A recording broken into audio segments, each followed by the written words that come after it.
Hi there, my name is Robin West. I work for Seabourn as their Director of Expedition Operations, and like every year, it is an absolute privilege and an honor to be able to come down to Antarctica on board the Seabourn Quest and to be able to experience the great white continent in all its glory.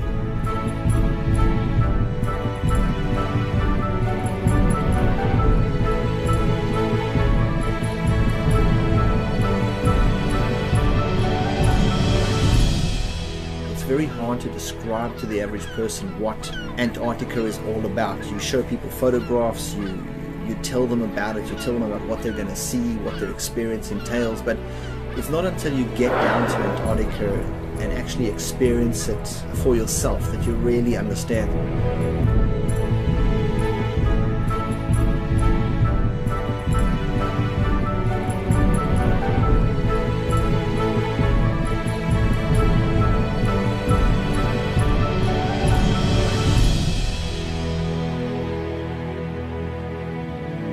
Welcome to Antarctica. I hope you have an incredible experience. I hope it's everything you've dreamed it to be, and I hope you go away being ambassadors for this incredible destination.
Well, welcome to Half Moon Island here in the South Shetland Islands, and a beautiful backdrop for our chinstrap penguins. We've got several colonies around here in this bigger rookery. This one's quite accessible for us, and it's also quite accessible for the penguins coming and going, feeding and taking over the incubation shift. So if you look at the penguins that are lying down, they basically all have 1 or 2 eggs. The egg laying is finished and they're just about to hatch out probably within 5 to 7 days. And you have some birds that are attending a nest, a spot, possibly for next year, or maybe they even lost a mate this year. But by and large, you've got mated pairs here, lying down on eggs, waiting for their mates to come back and relieve them for the incubation duty.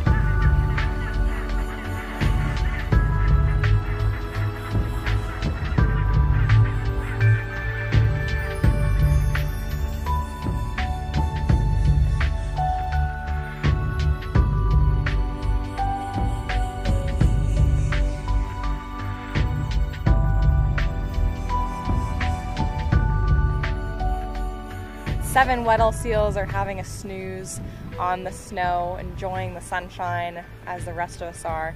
Weddell seals are one of the champion deep divers, so they're resting up after probably expending quite a bit of energy foraging out in the ocean, in the waters behind us here of the South Shetland Islands or the peninsula. In the past couple of years, we've definitely noticed that some individual Weddell seals return to this particular area on Half Moon Island year after year.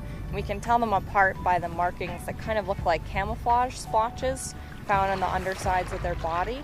So with one photo of a seal belly, you can tell individuals apart, similar to what you can do with things like humpback whales and killer whales for individual identification.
Today we're at Cooperville Island, our first Gen 2 penguin colony, and lucky for us it's snowy, so our boots are going to be nice and clean. But if you're taking a look at any of these little outcroppings of rock covered with penguins, they're also covered with guano.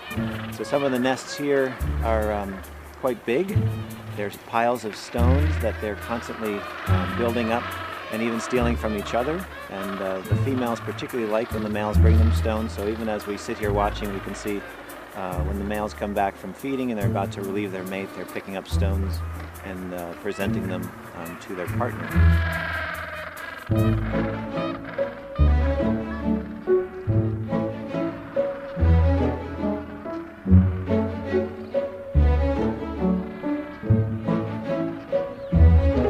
Another interesting thing about this site here at Cooperville Island is the number of penguin highways here. The snow is quite deep, and in fact when we got ashore we had to land right onto the snow because there was no beach, it was all snow. And so coming from the shore up to this colony and then up to the colony above, there's some very distinct penguin highways, and so it's basically kind of like what we do. The first group to come ashore has sometimes a rough time setting the trail, but then by the end of the landing it's all packed down and much easier. So that's what these guys are doing. They're finding the path of least resistance.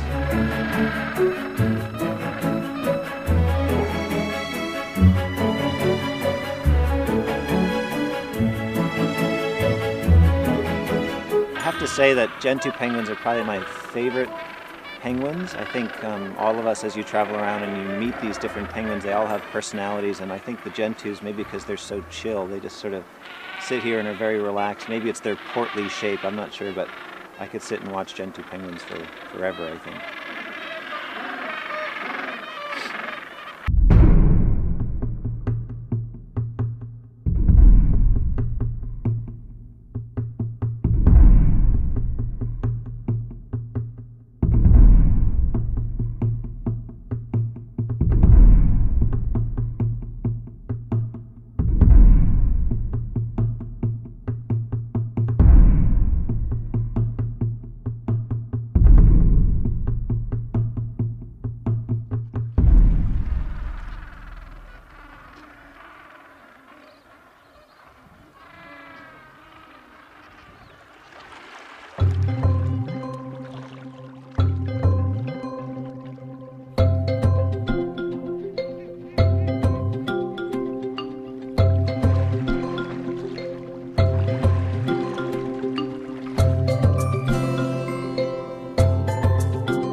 To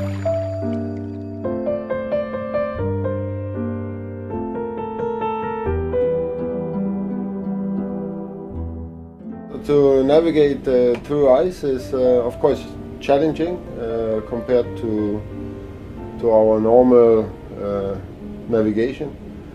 You need a team of good and experienced officers. Over the years, since we started in 2013, we have built up a strong team on the bridge who have now gained experience navigating in the ice. And it's basically to navigate through a minefield, because you have a lot of growlers around you that you don't like to hit. And you know, we're down in Antarctica to show as much ice as possible to our guests, but at the same time avoid the ice. At least we don't want to hit it, of course. And when you sail in ice, you also have to consider your speed. The more ice you have, the slower you have to go to assess the situation better, but also if you have an impact with a smaller piece of ice, then you will not have any damage to the ship. So, and challenging is also the wind, because the ship is drifting a lot. When we are slowing down because of the ice, the ship is drifting more. So sometimes it's like sailing with a big sailing ship, actually, where the wind is sometimes against you and sometimes with you.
Right, here we are at Waterboat Point.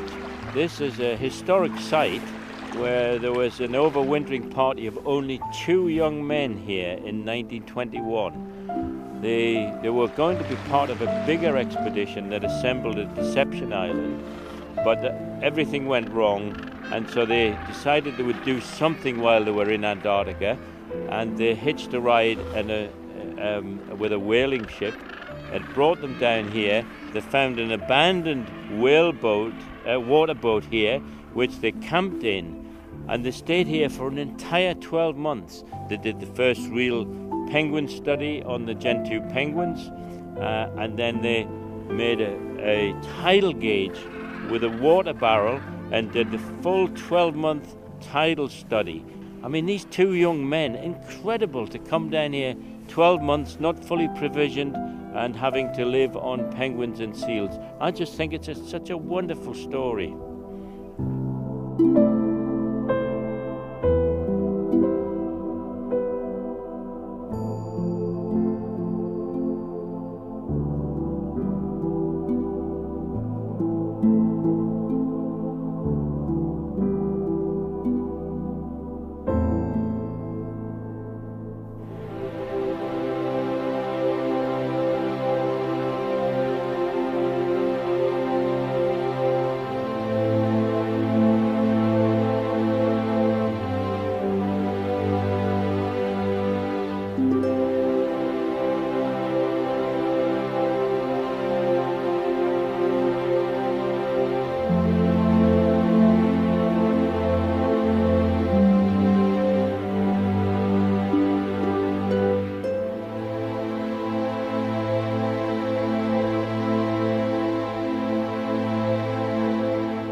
Today we're at the Moy Hut, which was set up by the British Antarctic Survey in 1975 as a staging post to get men and materials further south. So the ship would come in early season, couldn't get down to Rothera because of the ice, and they would land men and materials here and fly them from the ridge up just behind the hut, fly them further down south to Rothera. Eventually they started flights direct from the South American mainland and flew direct there, and this facility was closed in 1975, but it's now run by the British Antarctic Heritage Trust, who maintain the heritage of the British Antarctic Survey here.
Most of us working on board, we have butterflies in our stomach when we go down.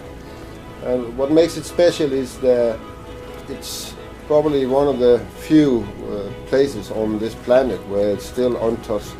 Everything is clean, everything is big, you feel small yourself. It's just being on another planet. So personally, I can't get enough of it. And if I get the opportunity, I will hang around down here until I retire.